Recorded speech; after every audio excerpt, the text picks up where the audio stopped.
प्रणाम मित्रों। तो चलिए आज हम लोग संध्या के बाद नामक कविता के 5वें पद को पढ़ते हैं।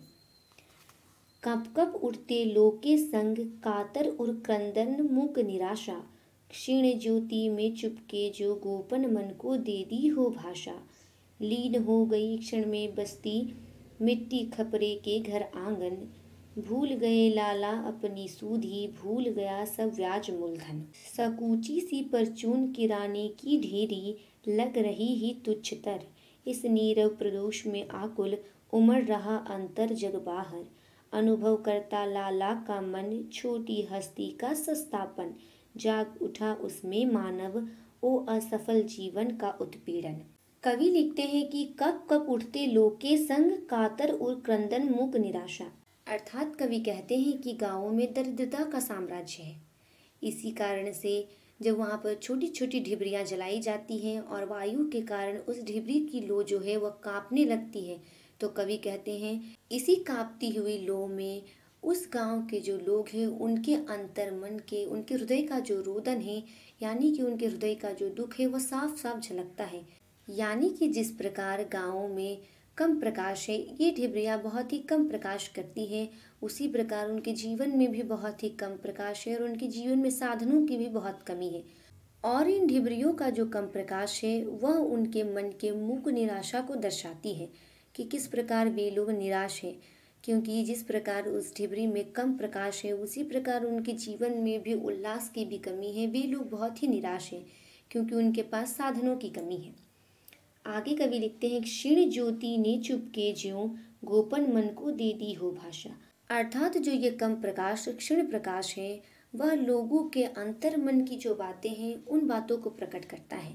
जिस प्रकार उनके मन में रोदन है, क्रंदन है, अभाव है, उसी अभाव को यह कम प्रकाश प्रकट कर रहा है। आगे कवि लिखते हैं कि लीन हो गई क्षण में बस्ती मिट्टी खपरे के घर आंगन, अर्थात अंधेरा ज़्यादा हो जाने के कारण और जो ढिबरियाँ हैं वो बहुत ही सीमित प्रकाश देती हैं, जिस कारण से इस अंधकार में पूरी बस्ती समा गई है।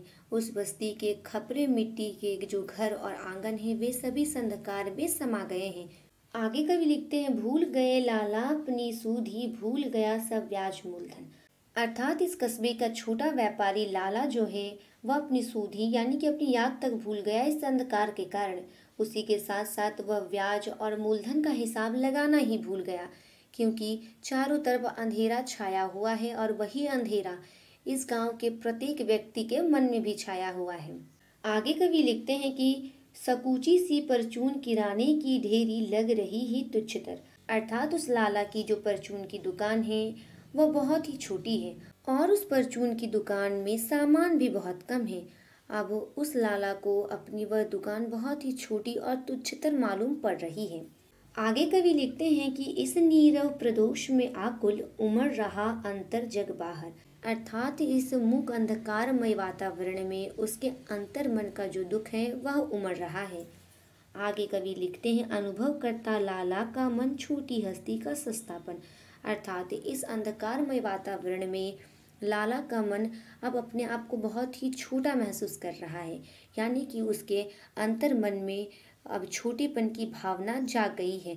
अब उसे ऐसा लगने लगा है मानो इस छोटी सी बस्ती में रहकर और छोटे स्तर पर व्यापार करके वह भी एक छोटा इंसान है। उसका ओहदा जो है वह बहुत ही छोटा है क्योंकि वह एक छोटा व्यापारी है। आगे कवि लिखते हैं, जाग उठा उसमें मानव ओ असफल जीवन का उत्पीड़न, अर्थात लाला के मन में भी अब मानव जाग गया है। जिस प्रकार मानवों को अपनी असफलता खलती है उसी प्रकार अब उसे भी अपनी असफलता का दुख हो रहा है और वह अपनी असफलता के बारे में सोच सोचकर बेचैन हो उठता है। अर्थात कवि ने इस पद के माध्यम से बताया है कि गांव और कस्बों में साधन की कितनी कमी है, फिर भी लोग जीवन यापन करते हैं। भले ही उनके मन में अत्यंत दुख हो, पीड़ा हो, निराशा हो, फिर भी वह अपने जीवन को खुशी खुशी जीते हैं। परंतु हर एक चीज़ गांव में घटित होने वाली सभी चीज़ें उनके अंतर्मन की निराशा को, उनके दुखों को प्रकट करती हैं।